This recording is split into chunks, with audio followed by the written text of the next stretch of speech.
On imagine souvent que les réfugiés sont des personnes qui se contentent d'attendre qu'on les aide dans des camps de tentes. Et pourtant, la réalité est bien différente de cela.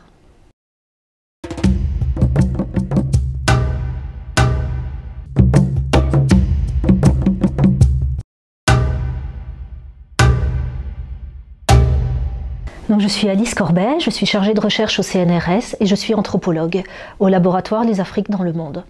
Je travaille sur la question des réfugiés, des déplacés et des camps, mais aussi tous les endroits où les gens s'installent quand ils ont été poussés, quand ils ont dû fuir un endroit pour des raisons telles que la guerre, des catastrophes naturelles. Et je travaille sur la façon dont des gens s'installent dans ces lieux, mais aussi sur la façon dont ils interagissent avec l'aide humanitaire ou la solidarité internationale ou nationale. Aujourd'hui, il y a des millions de personnes qui habitent dans des camps, soit des camps organisés par des ONG ou des États, soit des bidonvilles, des camps informels, des quartiers ou des squats en banlieue de nos villes. Ces camps existent parfois depuis tellement longtemps que les gens se sont appropriés l'espace. Ils vivent dans des bâtiments durs et, de manière extérieure, ces endroits ressemblent à des villes.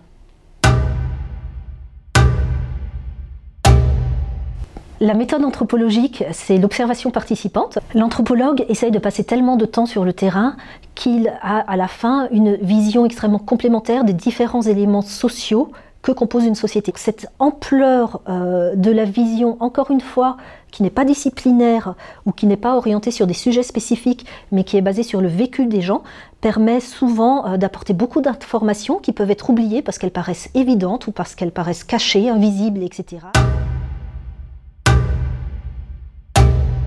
Dans mon travail, j'essaye d'abord de montrer en quoi les gens sont politiques ou sont politisés. Par exemple, pour des réfugiés ou des déplacés, en s'opposant au système tel qu'au pouvoir des ONG ou même à l'aide humanitaire qui leur est apportée pour pouvoir exister. Des acteurs, des personnes qui ont un engagement politique, une existence propre, qui ont des désirs, qui ne sont pas seulement des réfugiés ou des déplacés récipiendaires de l'aide. Il y a parfois des oppositions face au désir de création, par exemple au désir de travailler des réfugiés qui souvent n'ont pas le droit de travailler dans un camp. Donc les personnes sont obligées d'être dépendants. Une autre partie qui me semble très importante, c'est en comprenant mieux ces personnes, de pouvoir conseiller par exemple les ONG ou toutes les personnes qui ont des actions de solidarité, même les États envers ces personnes, en leur permettant de comprendre comment ça fonctionne, un camp de réfugiés, de déplacés. Par exemple en Haïti, suite au séisme du 12 janvier 2010, il y a eu une épidémie de choléra qui est arrivée et au début, l'intervention des ONG était une intervention médicale.